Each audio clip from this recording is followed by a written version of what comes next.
Okay, hello, says Shark3629 in the Facebook group. Remember, if you want to join our Facebook group, say that you heard me, Glen, on episode... This is going to be episode 90-something. 903. Just put in the comments if you are new and you want to join the group. I heard Glen on episode 903 on the podcast, so we know you're real and not a big fake scammer. A little bit different as well this episode because it is a Tuesday and sometimes we do Q&A generally with John or Rach and the team, but we're still kind of catching up on content for the start of the year and I'm about to go on a cruise. So I'm doing this. It's 5:09 on Sunday, the 11th of January. So a bit of overtime. Hello. This year I want to pay off my debts and get back some financial freedom. Amen, brother or sister. My question is, I have two debts, $3,000 and $1,400 to Wallet Wizard. Love Wallet Wizard, not, am I right? And I have $1,000 saved. Awesome. Am I better off putting that $1K to drop my Wallet Wizard to $400, then paying the $400 off and being able to close the loan by next month, or keeping the $1,000 paying towards my parents back? They want the whole $3K at once, so I'm saving it up and was thinking my Wallet Wizard repayment of $130 could put on top of my savings and then pay off the loan. Yeah, this is awesome. This is a really good example of someone who might be new to working out money and in this money world. What we actually must do first, and I'll just go on a bit of a tangent for a second. I love that someone like this has rocked up in the Facebook group and asked the question about what am I doing with, and to be fair, relatively low amounts of money. Now, I say that, and I don't know if this person is a student. I don't know if this person is retired. I don't think they are. I don't know if this person is new to the group. And what I was just going to do now, just chat amongst yourselves, everyone. I'm going to just do a search in the group for Wizard. Okay, we're back. I just told Sean to pause the recording while I stalked this member because I'm like, they're obviously new to the Facebook group, wondering about what to do. But they've been in the group 4 years, so clearly they don't listen to a word of my teaching. But anyway, we're here now, but I'm glad that this year has been a flashpoint for them. And so before all that, my rant was going to be, forget paying off your debt, forget starting an emergency fund until you've really nailed a spending plan. And the way I teach in the Glen James spending plan, we just want to list all our expenses and our income in our life, but not include extra loan repayments, not include savings, not include, things that you think might go wrong. So I put $20 a week here in case I get an extra bill on something. We just want to strip it back so we can see how much it costs you to wake up of a morning and if there is a difference between what's coming in and what's going out. Hopefully there is a difference in the positive. If there is a difference in the negative, you've got a big couple of issues. You're spending too much. You got too many debts that could be sucking the life out of your expenses. You might have a car you can't afford. You might actually have a bad income and you're worth more in the market. So we have to increase the income and do all that. So before all that, Mrs. D, because her name starts with D, you've got to go back into the Glen James spending plan. Let's put a plan in place. And I don't know the history, and this is why we just have to make assumptions. They could have been off work for 6 months, sick, living at home, and had to borrow money from mum and dad and all that. So in this situation, what I want them to do is keep step one, we go back to what I talked about. Our target, let's get $2,000 saved first, okay? I don't care about Wallet Wizard and all that stuff. If it takes a little bit to get rid of, that's fine, because we need to actually put a stop in place, get some buffers in our life, because if we, and sure, pay off the $1,000 tomorrow of Wallet Wizard, that's fine.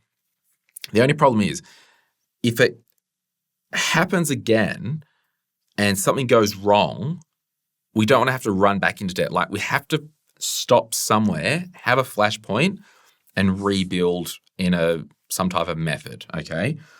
You might be comfortable with having $1,000 target emergency fund where you're like now. And if that's the case, do that. And sure, keep $1,000 now. The next step is to pay off debt. Your reason for living now, whether you keep everything on the minimum or you and pay and keep saving another $1,000 to have a $2,000 starter emergency fund. Then we focus on attacking Wallet Wizard. Whatever way you cut it, your reason for living right now, is to pay off the debt. Okay, number one reason of living. Then what we kind of teach is we pay the smallest debt first, largest last, and forget the car if you got a car loan and all that stuff. So that would mean the time frame to do this would be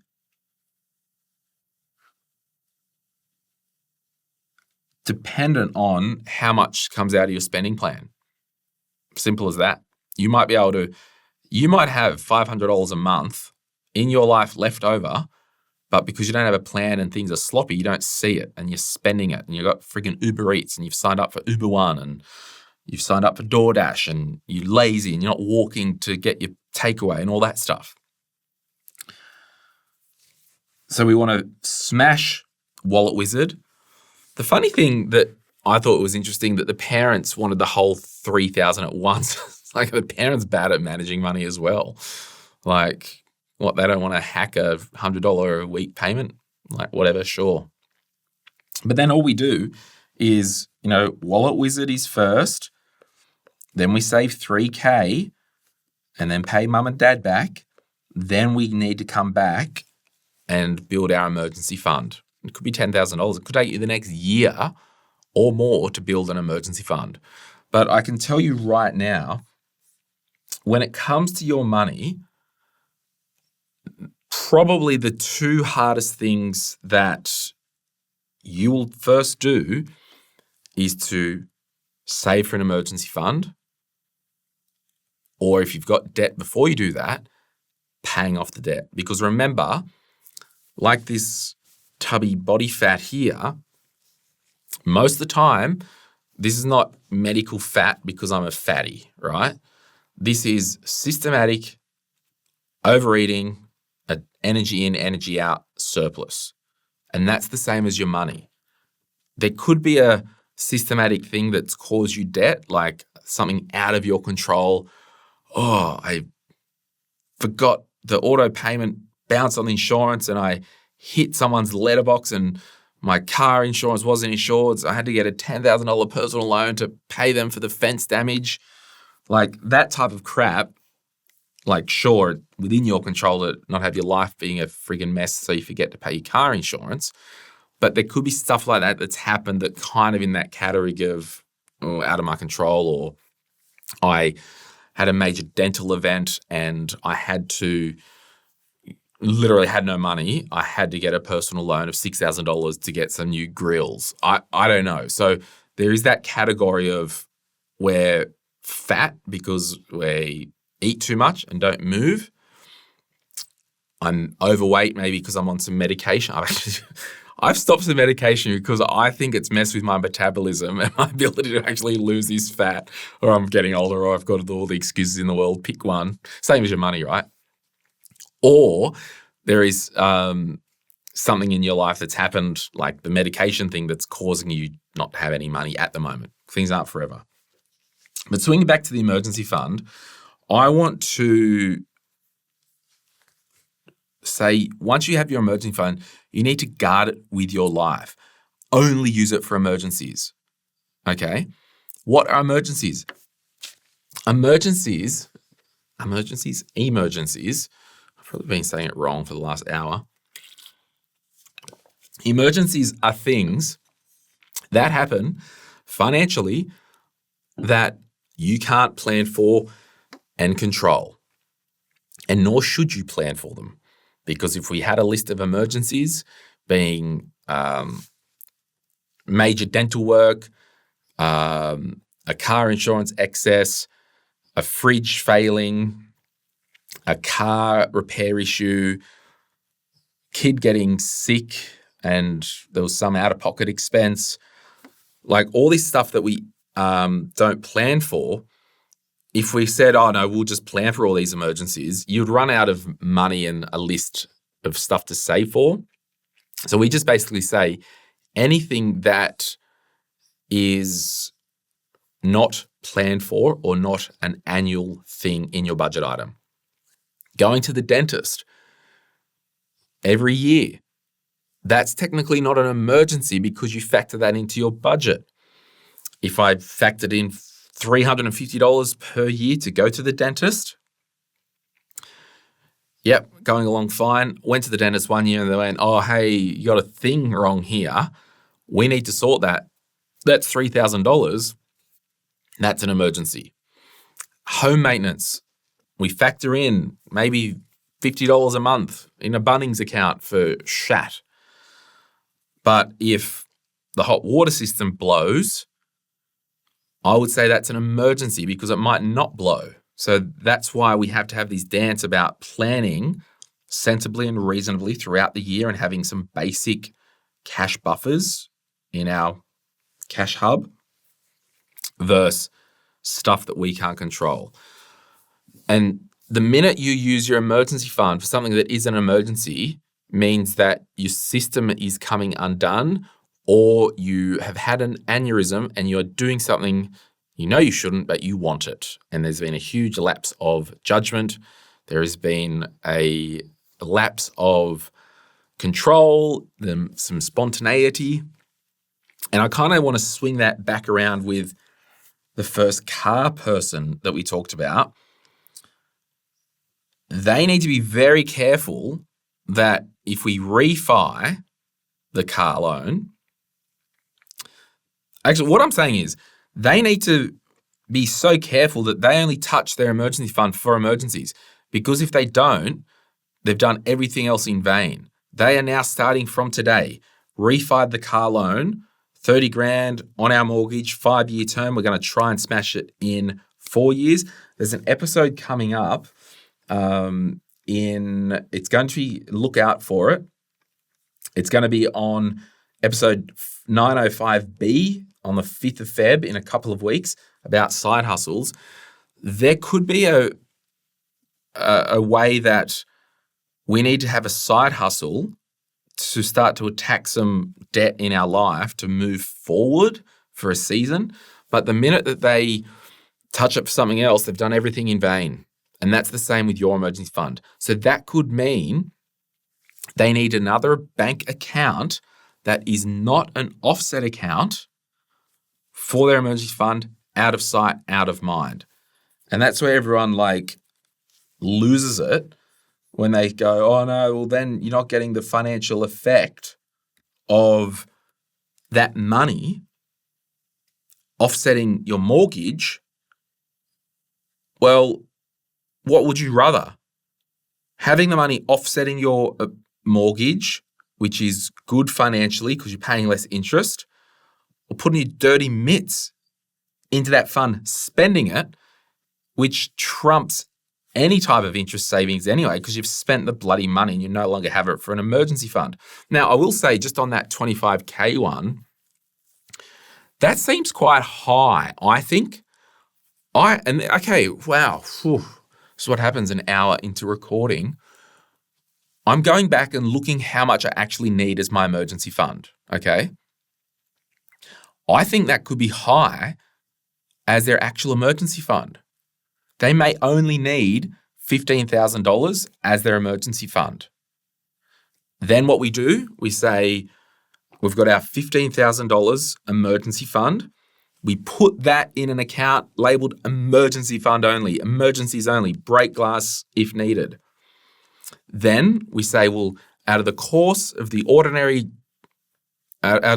course of business, this emergency fund from the Glen James spending plan spreadsheet says that we need $15,000 in an emergency fund. We have some medical issues that could pop up for the kids. So what we're going to do is we're actually going to increase our emergency fund from the mandated or sanctioned or recommended amount of $15,000 and make it $20,000.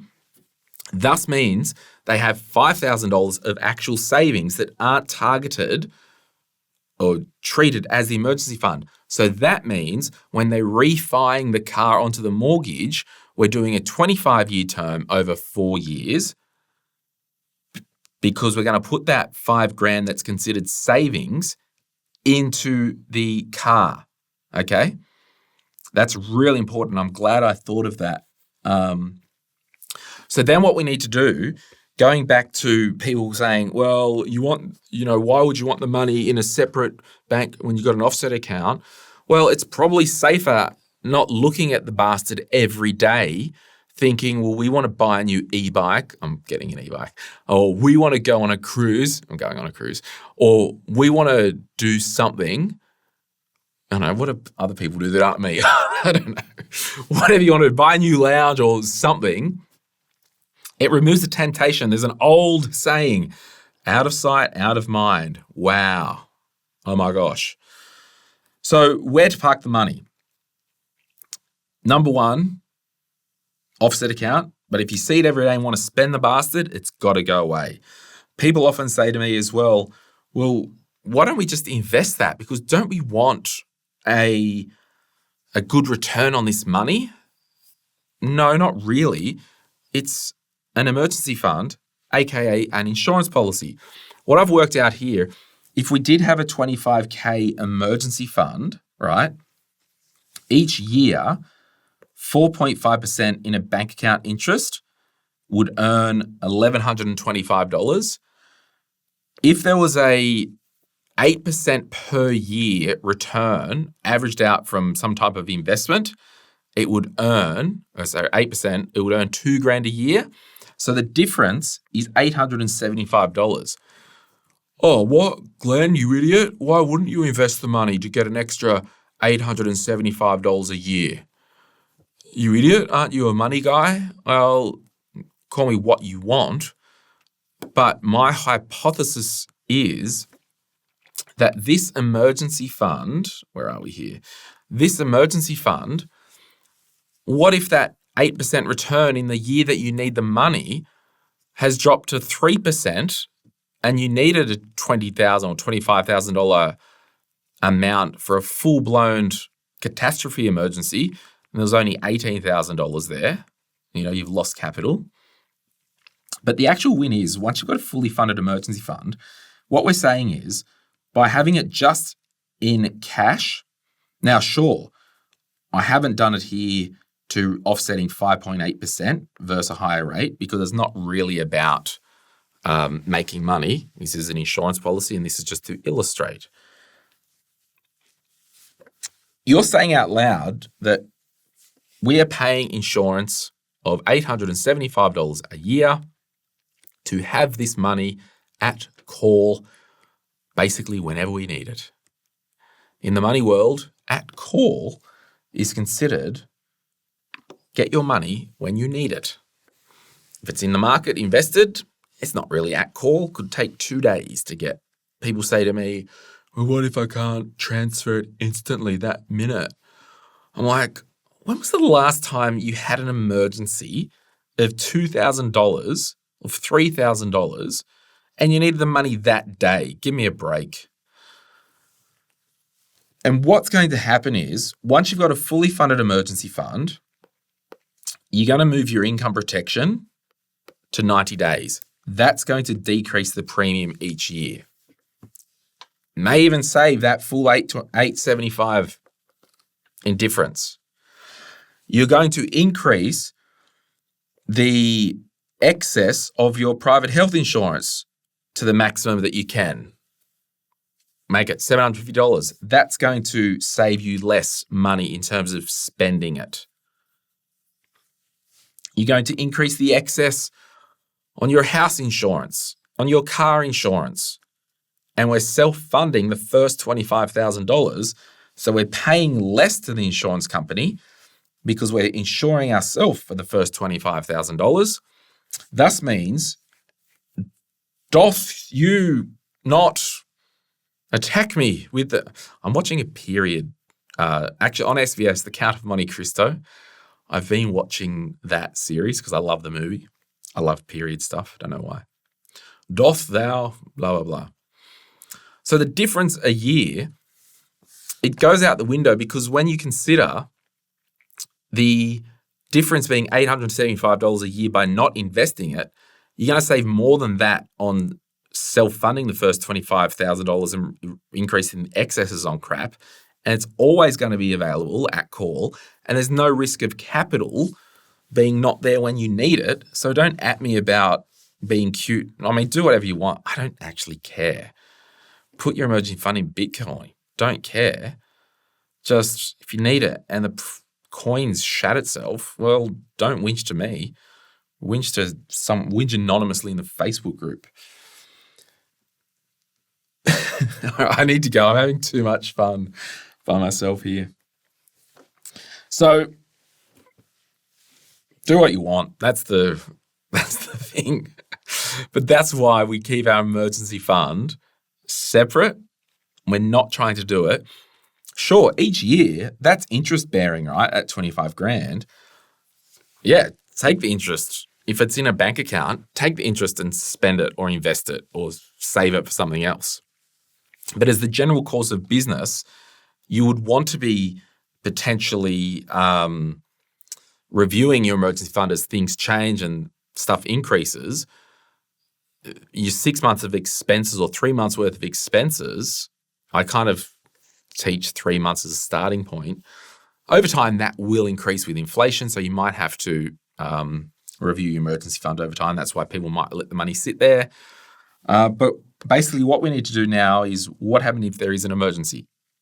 So in the ordinary course of business, let's have a look here. We've got our fully funded emergency fund of $25,000. Oh no, there is an emergency. We had to pay $5,000 to something. What we do, if we are kind of now investing or paying off debt or saving for savings goals or whatnot, if we've had an emergency and we call it $5,000, we're pressing pause on all our ongoing investing, ongoing debt repayment, ongoing savings, pressing pause on them, pausing salary sacrifice, pausing everything. Then the focus is to replenish that emergency fund with that $5,000. Then we proceed again. So what do you think? I know I've probably outstayed my welcome. Didn't think I could talk for an hour about one question, but we're here now. If this has been of value, please send it to a friend or family member. You can pick up the Quick Start Guide to Investing. And the reason I've had this book, if you are watching on YouTube, advertised throughout the thing, what you need to change your mindset to is when you are like, the chick who had the wallet wizard, she's very typical of a person who's just in the throes of living life without a plan. And you could be like, well, how do you know that, Glenn? And I'm like, well, the numbers tell me. Why have we got a wallet wizard thing? Why do we owe money? Sure, there could be some things out of her control. She'd been in the Facebook group for 4 years. If she was plugged in and listening, she would have a spending plan. and she would be on track.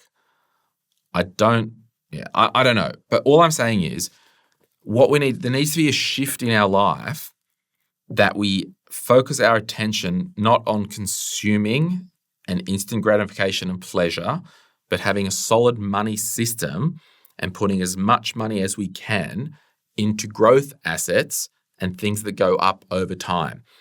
And one of the whole things in this, the Quick Start Guide to Investing, the first two parts of the book, knowing your why, like why you're actually investing, and thinking and acting like an investor around mindset, there needs to be a move in the mindset.